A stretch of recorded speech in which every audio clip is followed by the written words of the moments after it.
Hello students, आज की class में हम लोग बेस प्रमेय यानी कि बेस थ्योरम को देखेंगे।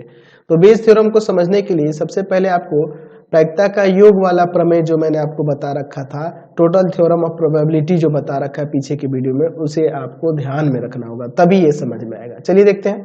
चलिए देखते हैं कि यदि E1, E2, E3 कहाँ तक ले लेते हैं, En तक घटनाएं हैं जो प्रतिदर्श समिष्ट S के एक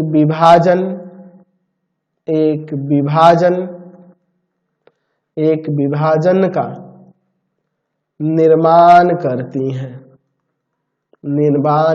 हैं। तो अगर ये विभाजन का निर्माण कर रही हैं E1, E2, E3, En तक, तो ये सभी के सभी अरिक्त होंगी, परस्पर अपवर्जी होंगी और समग्र होंगी। तो यहाँ लिख सकते हैं कि अर्थात ये कौन, यहाँ पे लिख सकते हैं E1, E2, ये जहां तक दिए गए हैं En तक, ये अरिक्त परस्पर अपवर्जी तथा समग्र घटनाएं हैं।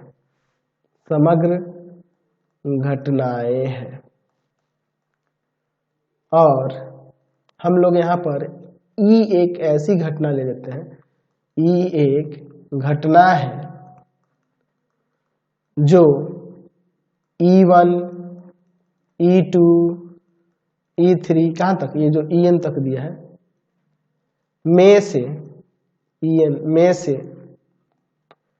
किसी एक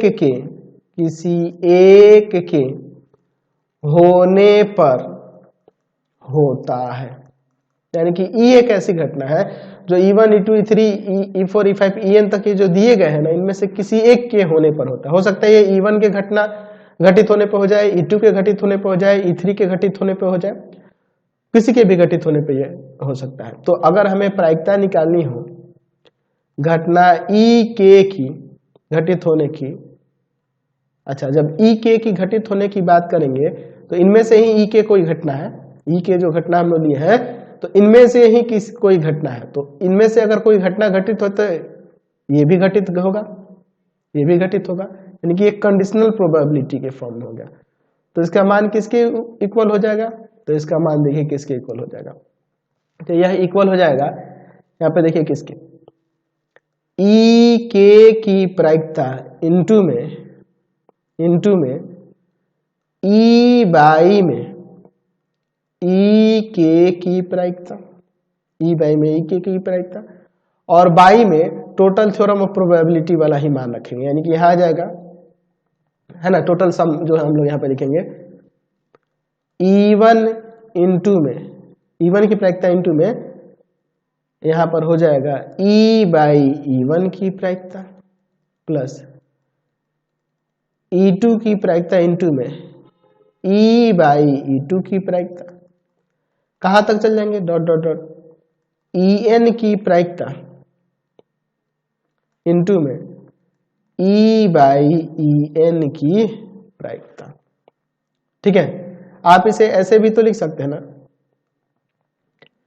E के की प्रायिकता इंटू में E बाई E के की प्रायिकता, और बाई में sigma I equal to 1 to N, यहाँ हो जाएगा EI इंटू में P E बाई में EI। इसको हम लोग, है ना, इसको हम लोग ऐसे भी तो लिख सकते हैं ना इस फॉर्म में। चलिए अब आगे इसे देखते हैं। यही आपका जो बेस थ्योरम है, इसी को हम लोग प्रमाणित करने वाले हैं। यानी कि हम लोग इसके मदद से कि मान लीजिए आपके पास एक ऐसी घटना है जो कुछ घटना दिए हुए 2-3 घटनाएं दी होंगी, उनमें से किसी एक के होने पर होता है। तो उनमें से किसी एक घटना की प्रायिकता जब निकालनी हो, जब कोई एक घटना घटेगी तो ये तो निश्चित रूप से घटित होगा, तो उसकी प्रायिकता निकालनी होगी, तब ये हम लोग प्रमेय प्रयोग करेंगे। तो इसका हम लोग अब यहाँ पे प्रमाण देखेंगे। चलिए हम लोग इसका प्रमाण देखते हैं। ठीक है, चलिए हम लोग ऊपर देख रहे हैं कि E1, E2, E3 ये जो दिए गए हैं घटना है, ये प्रतिदर्श समिष्ट S का एक विभाजन है, यहाँ लिख सकते हैं कि E1 E2 E3 कहाँ तक En तक जो दी गई है प्रतिदर्श समिष्ट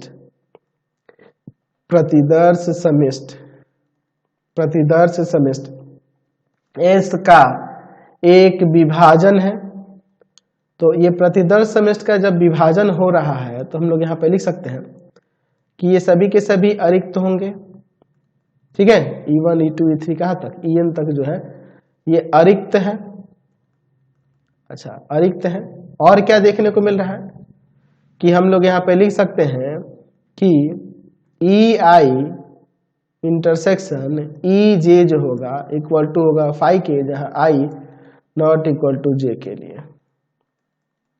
चलिए, तीसरा हम लोग लिख सकते हैं कि इन सभी का यूनियन जो होगा E1 E2 E3 ये जितने भी दिए गए हैं En तक, इन सभी का यूनियन जो होगा वह प्रतिदर्श समिष्ट हो जाएगा। अब आगे देखिए, अगर हम लोग यहाँ पर घटना E की प्रायिकता की बात करें तो हम घटना E की बात करें तो हम लोग यहाँ लिख सकते हैं कि नहीं, E इंटरसेक्शन S के बराबर होगा। अच्छा, हम लोग E इंटरसेक्शन S के जगह पे ये भी तो यूज कर सकते हैं ना जी, E1 union E2 union E3 कहाँ तक है जी, यूनियन En तक। तो अगर हम लोग देखें यहाँ पर हम लोग वितरण नियम के हिसाब से देखें तो ये हो जाएगा E intersection E1 union E intersection E2 union E intersection E3 कहाँ तक, यूनियन E इंटरसेक्शन En। ऐसा हम लोग लिख सकते हैं E इक्वल टू में, ठीक है ना। चलिए, अच्छा, ऊपर आपके पास जो आपके पास दिया हुआ है घटनाएं E1 E2 E3, हम लोग यहाँ देखें तो ये इनका दो का इंटरसेक्शन हम लोग देख रहे हैं फाई के इक्वल हो रहा है, यानी कि ये असंयुक्त होंगे परस्पर। E1 E2 E3 ये जो भी देख रहे हैं En तक परस्पर असंयुक्त है। तो जब ये असंयुक्त है तो ये सब भी असंयुक्त होंगे, यानी कि इसलिए E intersection E1 E intersection E2 E intersection En तक जो भी है परस्पर असंयुक्त है, ये भी आपके परस्पर असंयुक्त है। तो हम लोग प्रायिकता के अभी योग वाले प्रमेय से देखे थे ना जी, और हमें यहाँ पे E की प्रायिकता निकालनी है तो वह किसके इक्वल हो जाएगी, तो E इंटरसेक्शन E1 की प्लस E इंटरसेक्शन E2 की, है ना, फिर प्लस E इंटरसेक्शन E3 की, और फिर प्लस डॉट डॉट कहाँ तक E इंटरसेक्शन En की, ठीक है। अच्छा, तो इसे हम लोग ऐसे भी तो लिखे थे ना, यहाँ पर लिखे थे, याद है आपको, E1 की प्रायिकता इनटू में E बाई E1 की प्रायिकता, E2 की प्रायिकता इनटू में E बाई E2 की प्रायिकता, E3 की प्रायिकता इनटू में E बाई E3 की प्रायिकता, और प्लस डॉट डॉट कहाँ तक, ये हो जाएगा आपका En की प्रायिकता इनटू में E बाई में En की प्रायिकता। तो इसे हम लोग ऐसे भी तो लिख सकते हैं, घटना E की प्रायिकता इक्वल टू में इसे चाहे तो ऐसे लिख सकते हैं कि नहीं, sigma I equal to 1 to n EI की प्रायिकता इनटू में E बाई EI की प्रायिकता, इसे ऐसे भी तो लिख सकते हैं, कोई दिक्कत नहीं है। अच्छा, हमने फॉर्मूला देखा हुआ है, पहले हम लोग पढ़ चुके हैं कि अगर हमें निकालनी हो यहाँ पर कंडीशनल प्रोबेबिलिटी में, पता है ना, E के की प्रायिकता जब घटना E घटित हो चुका है तो इसके लिए क्या होता है, तो इन दोनों का इंटरसेक्शन, ठीक है, और बाई में E की प्रायिकता, यही ना होता है जी। चलिए, तो इसके अकॉर्डिंग अब देखिए, तो E के बाई E, यानी घटना E के की प्रायिकता जब E घटित हो चुका है तो ये किसके इक्वल हो जाएगा, तो देखो इसके जगह पे क्या आ जाएगा, तो हम लोग प्रायिकता का जो गुणन प्रमेय था उसके हिसाब से इसको चलेंगे तो यहाँ हो जाएगा ना, घटना ई के की प्रायिकता इनटू में ई बाई ई के की प्रायिकता, ये ना हो जाएगा इसकी जगह पे। और ई की प्रायिकता ये लिख दीजिए, चाहे ये वाला लिख दीजिए, इसको लिख दो या फिर इसको लिख दो, तो यही लिख देते हैं, आसान लग रहा है। I equal to 1 to n ई आई की प्रायिकता इनटू में ई बाई ई आई की प्रायिकता, समझ गए? तो यही ना आपका बेस थ्योरम हो गया, तो इसी को आपको ध्यान में रखना होगा, ठीक है?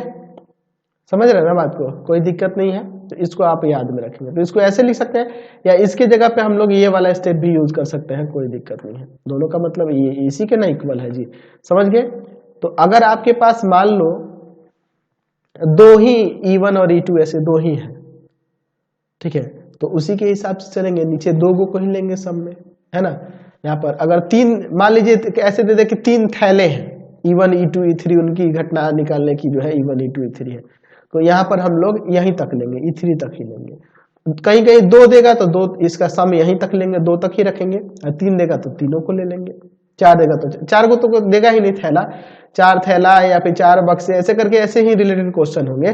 तो जितना देगा ना उसी के हिसाब से यहाँ नीचे चलना है, यानी कि अगर मान लीजिए घटनाएं जितनी दी गई है, यहाँ n तक मैंने इसीलिए ले लिया है, ठीक है, i equal to 1 to n तक इसलिए लिया कि जरूरत के हिसाब, आपके पास मान लो दो थैले हैं, दो बक्से हैं, ऐसे उस तरह से चल रहा हो, जिसके हिसाब से होगा क्वेश्चन उसी के हिसाब से हम लोग वहां पे चलेंगे, ठीक है, दो तीन जितना भी होगा उसी के हिसाब से, बस यही आप फॉर्मूला याद रखेंगे, कंसेप्ट आपको क्लियर हो गया इसका, यही चीज ध्यान रखेंगे, और फिर हम लोग एक्सरसाइज में आगे बढ़ेंगे। चलिए अब हम लोग बेस थ्योरम की एक विशेष स्थिति है उसको समझ लेते हैं, ठीक है? हम लोग यहाँ पर ऐसे दिया हो कि यदि E1 E2 E3 En तक दिया हो घटना E का एक विभाजन है, ठीक है, E का एक विभाजन है, तो अगर मान लो हमें प्रायिकता निकालनी हो घटना E के की, जब E घटित होता है तब, तो इसकी प्रायिकता हो जाएगी यहाँ पर घटना E के की प्रायिकता बटा में E1 की प्रायिकता प्लस E2 की प्रायिकता प्लस E3 E4 कहाँ तक En की प्रायिकता तक, ठीक है, क्लियर हो गया? अब आप सोच रहे होंगे कि सर इसमें ये चीज नहीं दिया हुआ है कि जब कोई एक निश्चित घटना दे दिया कि इसके घटित होने पर, ठीक है, तो देखिए यहाँ पे निश्चित घटना भी E ही है, और प्रतिदर्श समिष्ट ना, यहाँ प्रतिदर्श समिष्ट ना लेकर हम लोग घटना E का ही विभाजन ये E1 E2 E3 En तक देख रहे हैं। तो इस कंडीशन में यहाँ अगर प्रायिकता निकालनी हो इनमें से किसी एक की, जब E घटित होता है तब, तो उसके लिए ये फॉर्मूला हम लोग यूज करेंगे। तो इसका भी आप प्रमाण यहाँ पे देख सकते हैं, कोई दिक्कत नहीं है। अच्छा, यहाँ हम देख रहे हैं कि E1 E2 E3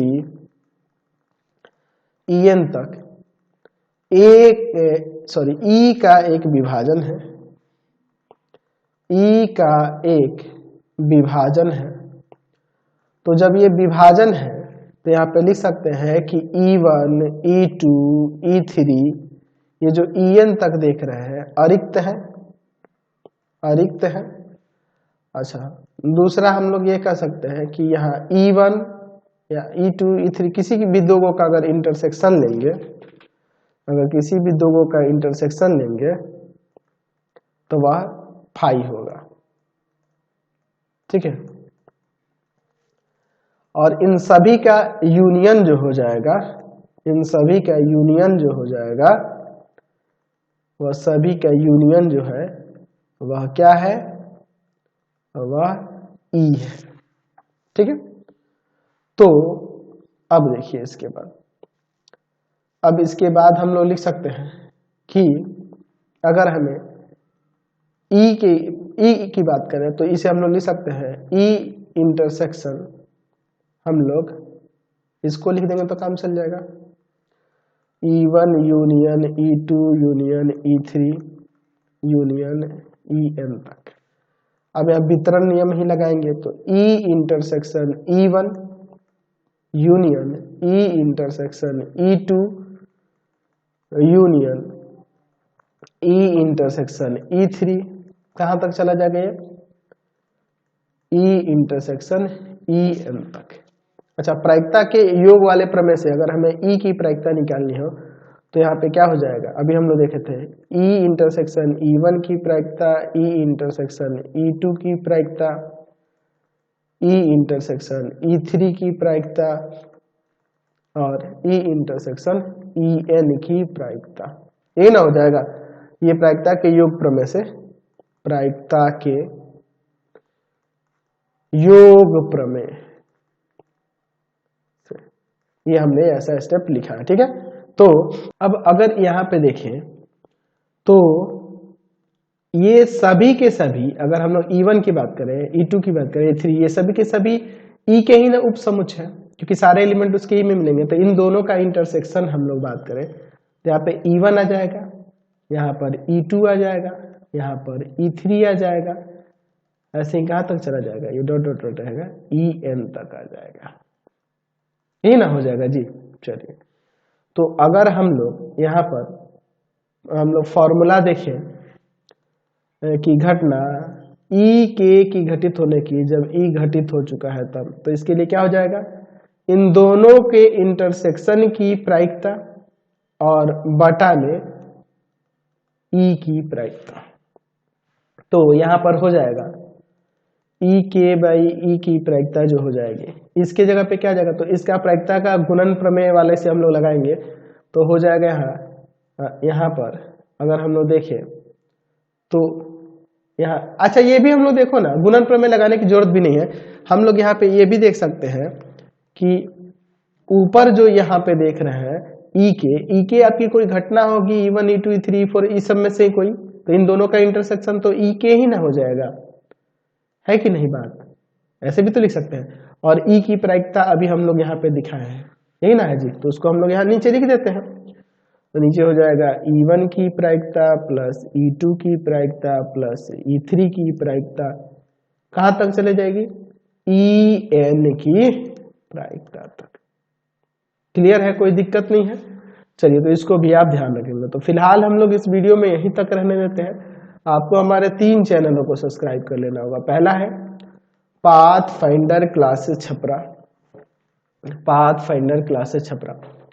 दूसरा आपके पास भारती भवन रविकांत सर, भारती भवन रविकांत सर, और तीसरा चैनल है रविकांत सर के नाम से। तीनों को सब्सक्राइब कर लेंगे और इससे रिलेटेड वीडियो के लिए सीधे डिस्क्रिप्शन में जाएंगे, इससे रिलेटेड नोट्स के लिए गूगल पे जाकर सर्च करेंगे www.ravikantsir.in, और यहाँ जाकर आप सभी क्लासेस के नोट्स, उनके PDF को डाउनलोड कर सकते हैं, पढ़ सकते हैं। इंस्टाग्राम और फेसबुक पे जाके पाथफाइंडर क्लासेस छपरा को लाइक एंड फॉलो करना नहीं भूलेंगे। Thanks for watching the video. Comment करके जरूर बताएंगे कि हमारे चैनल्स के वीडियो आप सभी को कैसे लगते हैं।